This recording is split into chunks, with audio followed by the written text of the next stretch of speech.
Hello there. What's going on, everybody? Today, I'm going to be asking the question, should you buy Lando and Kallus? These are the two most handsome men in all of Star Wars, and now they've both, in the same wave, come to Star Wars Legion. If you guys are new here to the channel, be sure to click that subscribe button, leave a comment down in the comments section below, letting me know what your thoughts are. Who do you favor? Are you more of an Imperial player, more of a Rebel player, or do you play the Clone Wars for Star Wars Legion? Or are you new? Are you looking to getting into these videos? If you are new to Star Wars Legion, I have a lot of great videos talking about what to buy first. And, since these are newer, they're not actually covered in my buyer's guides yet. So that's kind of what I wanted to talk about, because these are pretty cool new Commander expansions.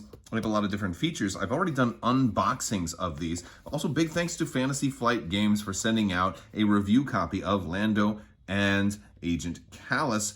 They are available in a couple of different posing options, right? If you're not familiar with Agent Kallus, he is featured in Star Wars Rebels as this ISB agent who's hunting down our heroes in Star Wars Rebels, and he hunts them down pretty ruthlessly, and then eventually has a little bit of a change of heart. And that's kind of referenced in his kind of build, as well as his Flaw card. Speaking of Flaw cards, everybody's familiar with Lando Kallus, one of the greatest card players, scoundrels in the galaxy. Lando has a couple of different pose options here. This actually represents General Calrissian from Return of the Jedi, as opposed to the younger versions of Lando that we see in Empire Strikes Back and even earlier in Solo. Although, granted, you can paint him however you want. These are unassembled, unpainted minis. They do come on a sprue. Again, I'm going to reference my unboxing videos. If you wanted to see the full sprue, I'm going to put some links at the end of the video. They're going to appear over here where you can check out those unboxing videos, as well as some more of my Legion specific videos. But if you wanted to build Kallus without his helmet, you can build him with a regular face. You can have him kind of snarling or kind of regular faced. You can also give him the blaster configuration or the bow staff configuration, however you want to build him out. You have some options. I'll show you how I've built mine at the end.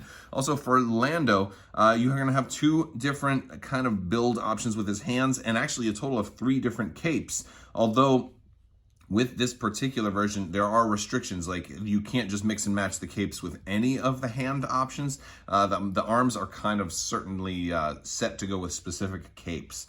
And that was kind of one of my, criticisms of this particular model, is that I wanted to be able to have both arms kind of outward, and you can't really do that unless you want to get very crafty and customize your mini with some hobby supplies. So most, a little bit more novice players won't really be able to do that. You'll have to stick with the standard build options. Now, what do these characters bring to the game? We're going to take a look at their unit cards, as well as the upgrade cards that they come with, and their command cards, and kind of what role they play. And then we'll take a look at how I have built them, and also what kind of armies are going to work with these guys. So let's take a look at those cards. All right, so both of these are fairly midpoint commanders, right? They're not too expensive. They're around the 100-point mark. Kallus starts out at only 90, whereas Lando is 105, but Kallus can be a little bit more expensive if you do equip him with his bow staff, which we have here. I'll talk more about that here in a minute, but that's going to give him some additional options, so he can be more or less expensive than the 100-point mark, depending on how you build him.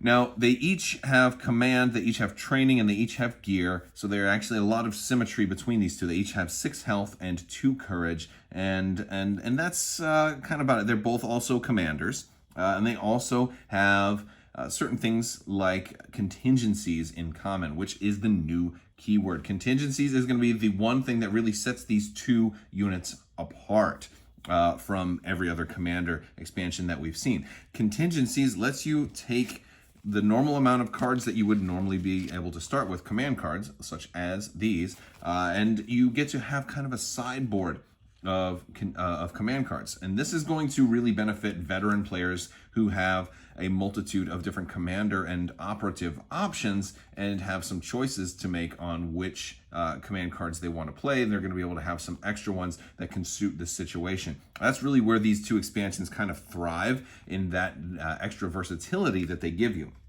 Now, in this case, Lando is going to have Contingencies 3, where Kallus only has 2. So Lando has a little bit more cards up his sleeve, so to speak. And that's going to work a little bit better for the Rebels, whereas Kallus has a little more options as it applies to weaponry. They are both also flawed in that they have a flaw card. We'll look at those flaw cards here in a moment that can make them a little bit, have a little bit of a negative drawback. And that's, again, something else that might not be that great for a brand new player. So maybe this is not like the first Commander expansion that you want to buy when you're a new player. So the Contingencies is nice. Cunning, Kallus has, that's going to let his command cards break ties, which are very, very nice. Flawed, we talked about that already. Sharpshooter makes him a little bit good when he's shooting, and then Tactical 1 makes him a little bit even better when he's moving and shooting. He's going to get that free aim token. He does have a surge to crit, as does Lando. Kallus doesn't have the best weaponry, though. His weapon only goes out to range 2, but it does have Pierce 1, and it rolls 3 dice.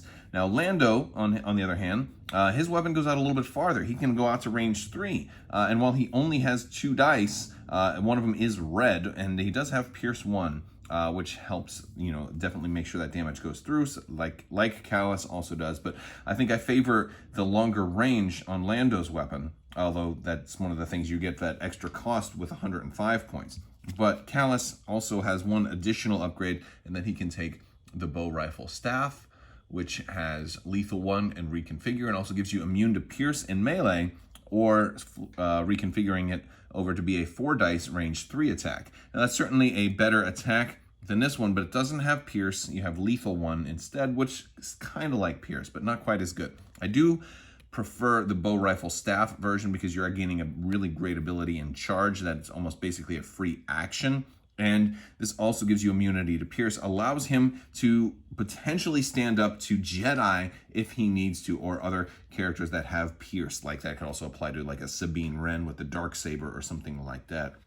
So I do favor the bow staff version on Kallus, and I like that he, while not being a Jedi himself, he can kind of go toe-to-toe with them if the time comes for him to do that. So he's a little bit, he's kind of versatile. Not great, not as strong as a Jedi, but able to maybe, forestall an opponent's Jedi from laying waste to your entire army. And that's a good option if he happens to do that. Now, Lando has Uncanny Luck helping him survive. Again, he only has the white defense dice, whereas Kallus has the Imperial red defense die, which is much better. But Lando does make up for it by having a defensive surge, which Kallus does not. Lando has better sharpshooter. He has sharpshooter 2, so his 2 dice are gonna get through, which is great, even if somebody's behind heavy cover. And Lando also has covert ops. He can deploy as an operative instead, if you want. And if you do that, he'll gain infiltrate. And that is pretty nice. So he can go kind of wherever he wants. Although, granted, I don't think that's something that I want to do a whole lot with Lando. It kind of depends on how we're running him, but I don't think that's one of his most desirable keywords, although it can be kind of nice to be able to use infiltrate. But that's also something that new players are more likely to maybe deploy him too far forward and get him killed pretty early. So infiltrate is one of those tricky keywords you have to be pretty careful with. What I want to do now is let's look at these, the command cards and then the flaw cards, and then we'll look at the upgrade cards. All right, so first I'm going to run through Kallus's command cards.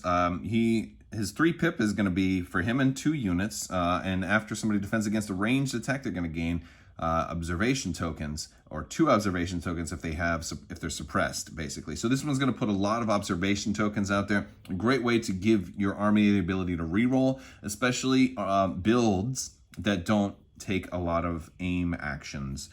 It's going to be nice to get even additional rerolls in there. I really like this one with Vader, by the way, because I always roll 1 or 2 blank red dice whenever I'm running Vader, and I never take an aim with Vader. All right, we've got ISB Investigations. This one's a very, very strong card.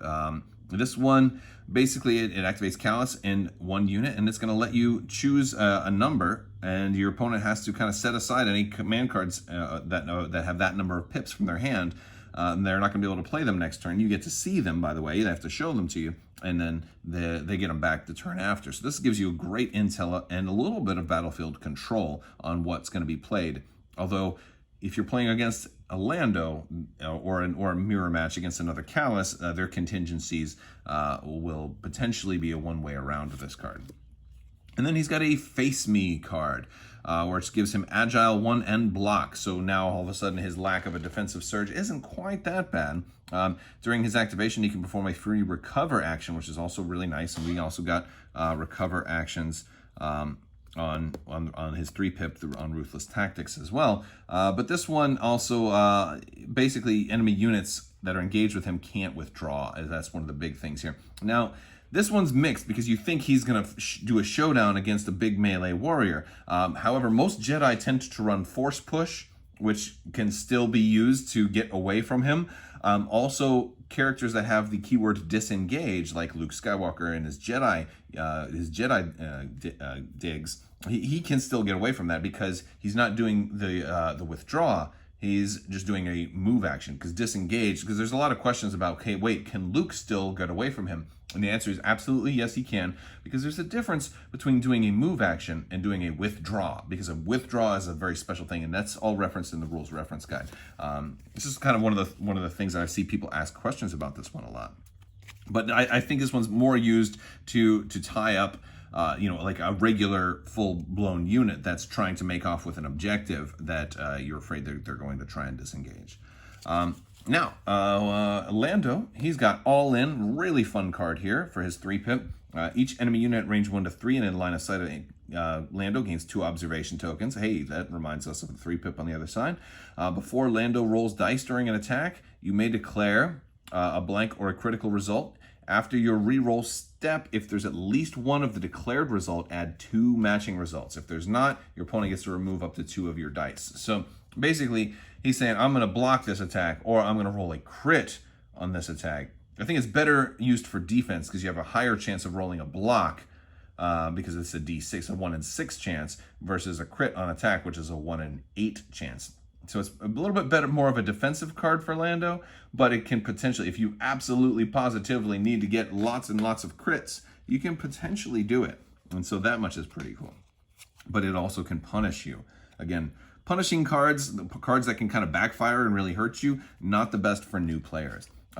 Ace Up His Sleeve. This one is super cool because it works very, very well with your contingencies. It can work as a normal 2-pip, just activating Lando and somebody else, and when he issues an order to a unit, they can gain a dodge or a standby token. I like this one because it can give somebody a standby during the issue orders phase, which even if you're not going first, it still lets you start off with a standby token, and that's really powerful, especially for certain units. But the second half of this is you can have this in your contingencies and still play it whenever you have to pull an order from your order pool. When you're pulling from the pile, you can instead discard this card, issue an order to Lando or a friendly unit range 1 to 2, and then activate that unit. So it gives you a little bit of guaranteed, like, no, I need to activate this, these Pathfinders, or I really need to activate, my Rebel Saboteur or something like that. And then his 1-pip is going to be the Idiot's Array. It's going to give Lando Gunslinger and Marksman for the turn, which is great. Gunslinger is going to let him shoot twice with that range 3 pistol. That's going to be beautiful. Marksman is also a very nice one as well. I like Marksman being able to upgrade my results. So in case I happen to roll a die, if I need the crits, I can get them that way with an aim token. Or if I roll a blank and I just want to guarantee that I turn it into a hit, I can do it that way. And then you get bonuses too. If there's a 3-pip command card in your discard pile, he's going to gain an aim and a dodge token, or 2 aim and 2 dodge tokens if there's a 3 and a 2-pip, or 1 of each, or 3 if you've got 1 of each. So you can potentially have lots of aim and dodge tokens, which is really, really beautiful. I love the Idiot's Array card. It's but the thing is, it kind of can't be played first turn, right? You're not going to get a whole lot of benefit out of it if you go to play it first turn. So those are the command cards. They also have flaw cards. Let's talk about Lando's first since I have his out here. This is what you're going to give to your opponent, and this is how flaw cards work. At the beginning of the game, if you had a flawed character, you're going to give their flaw card to your opponent, and your opponent will basically be able to follow the rules on this card, and they can play it at some point, and it's going to kind of inhibit your plans. So your opponent will have this card during the game. It says, and your opponent will be able to play this card at the start of the command phase if there's at least 3 cards in the discard pile of an opponent who controls Lando Calrissian. That opponent cannot use their contingencies or Lando Calrissian command cards. So if you're running Lando, your opponent, like by maybe turn 4, is going to be able to lock out Lando's abilities for one whole round. And that might be at a clutch round when you really needed to use those contingencies. So that can be kind of problematic. There are ways around that, like maybe you use Lando's cards all right away, and maybe they were all in your contingencies. And that's probably a good idea, because if you do lose your commander with the contingencies keyword, you can no longer access those contingencies. So that is something worth thinking of. Kallus has a very different take on his Flaw card. You give this to your opponent, and your opponent can play this at the start of the command phase. If there's a wounded enemy agent Kallus, at the end of the enemy agent Kallus's activation, if they performed an attack, they gain 4 suppression tokens. So basically, your opponent can say, hey, Kallus can't attack this turn, but I mean, if you really want him to, he's going to have to take 4 suppression tokens for it, which is really, really nasty. Now, there's ways to deal with that, but that does risk him panicking and running away, and that kind of represents him having a little bit, him getting kind of wounded in a fight, maybe having a change of heart, considering maybe even fleeing the battlefield. That could be dangerous. So again, maybe something a little bit more for an advanced player, maybe a little bit punishing for a new player. They also each come with some upgrade cards, and each pack is going to come with a copy of Seize the Initiative, Situational Awareness, Portable Scanner, Ascension Cables, and then the 2 brand new cards, Vigilance and Inspiring Presence. These 2 are actually really, really nice cards, and while they may not be perfect for these particular characters, they're going to be really good for your existing armies. I think there's probably better places to use these on certain other characters, but they're just good cards to have in the game as a whole. I also want to show you guys the way I have built these 2 minis, as well as the tokens, because I have a surprise for you guys. Since I'm a big fan of Lando specifically, I named my youngest son Lando. Lando wants to punch out all of the cardboard, so we're going to do a little cardboard punch at the end. But first, let's take a look at these minis. All right, so here is my Lando kind of put together and painted. I decided to go ahead and have him with the gun drawn. The other pose that was available for Lando was with his hand kind of reaching in for inside his little holster, inside his kind of vest or coat area there. And I did not like that particular option. I don't really like the hand placement on this one, although I've seen some people say, hey, you could put like put something in his hand, and you can, if you want to get crafty, you could mod it a little bit and maybe have him holding something. And I think that would be a fun option. I just haven't gotten around to that yet, and I don't know if I really want to do it right now. I did have some difficulty painting this one, primarily because he's got these beige and yellow thing going on, and yellow is a difficult color to paint, and I'm not the world's best painter. One of the cool things you can do with Lando, though, is that since you do get some extra capes, you can potentially put those capes on other units, like maybe your separatists want to party down like Lando in Cloud City. So this is a spare Lando cape on a T-Series tactical droid. So there's other things that you can do. You're getting a little bit more bang for your buck there. Now, Agent Kallus, on the other hand, well, he does have some different variation options. He's got some alternate head sculpts and everything. The big difference that I did here was I decided to split his bow staff in half and affix a jewelry chain to it to make nunchucks, because, hey, I'm a big fan of nunchucks. But this is a pretty good sculpt. He's pretty straightforward. Imperials have a lot of black and grays on them. The mutton chops kind of came out fairly decent. And overall, you do have like several different head sculpts. I decided to go with this version because I always kind of thought that Agent Kallus kind of reminds me of Wolverine, and I had always joked that I wanted to give him a cigar. I have seen some fantastic photos linked in my Discord of people posting that they did go ahead and give Agent Kallus a cigar, and they did it really, really well. So well, in fact, that it intimidates me. So I'm less likely to do that right now, but I am happy with the way the nunchucks kind of came out. But that is these 2 minis, at least in the ways that I have done them. There's lots of different ways. I would love to see some of yours. I would love for you guys to let me know what you think in the comments section. Also, jump into my Discord, and we have a Legion Picks section there, and sometimes I run contests as well for painting contests. I want to see your versions of Lando and Kallus, and I think it's about time to do one last part, which is our cardboard punch. So it's time for the kiddos. All right, on your mark, get set, go. Punch them out right here. Drop them here so we can see. Who's the fastest? Who's the fastest? Nobody has anything to say. You're just way too busy. I'm fast. You're fast. How fast are you? Who won? Who won? I won. I think it was a tie. Let's see. Put it down there. Let's see. Let me check. You guys did. All right. You guys got them both done. Did you get the proofs of purchase? Those are the most important part. All right. Thank you, Edge and Lando. Say bye-bye. Bye. All right, that about does it. Big thanks to Edge and Lando for helping punch out all of that cardboard that's all over the place now.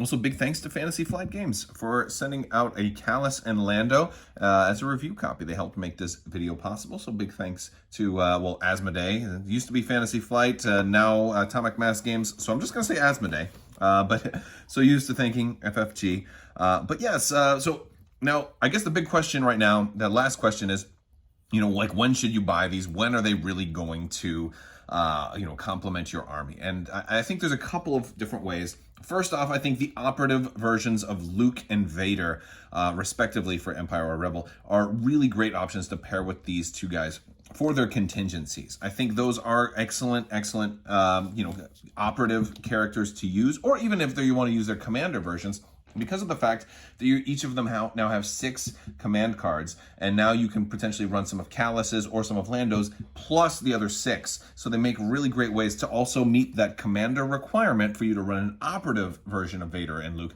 But I think there's other options as well. It doesn't have to be operative Luke or Vader. I think if you've got a full collection and, if you want to pair them with certain other characters that have very situational command cards, there are some that are a lot more situational. One that comes to mind for the Empire is Iden Versio.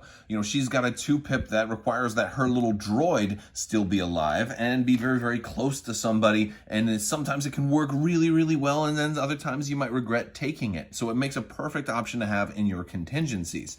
And then also, For Lando Calrissian, I think there's options like maybe you're running the Rebel version of R2-D2 and you're just not sure if you're going to have the opportunity to use his little fire extinguisher command card or not. And if it works really, really well, but it doesn't always work all that well, So that can be one of those things that maybe you were running Lando with R2-D2 and you're thinking of having some of those, those more situational command cards in your contingencies. That's another potential option.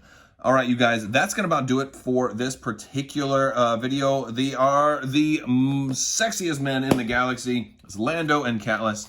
Check them out. They are available now, and I will also put a link in the description below where you can check them out over in Asmodee's store if you want to pick them up there. I want to thank you guys so much for watching. Be sure to check out links in the description below if you want to join Discord and talk about stuff there. We have a great family-friendly communities and specific communities for Legion, X-Wing, Armada, as well as other tabletop games. We even do video gaming in there sometimes. All right, I want to thank you guys so much, and as always, have a great day.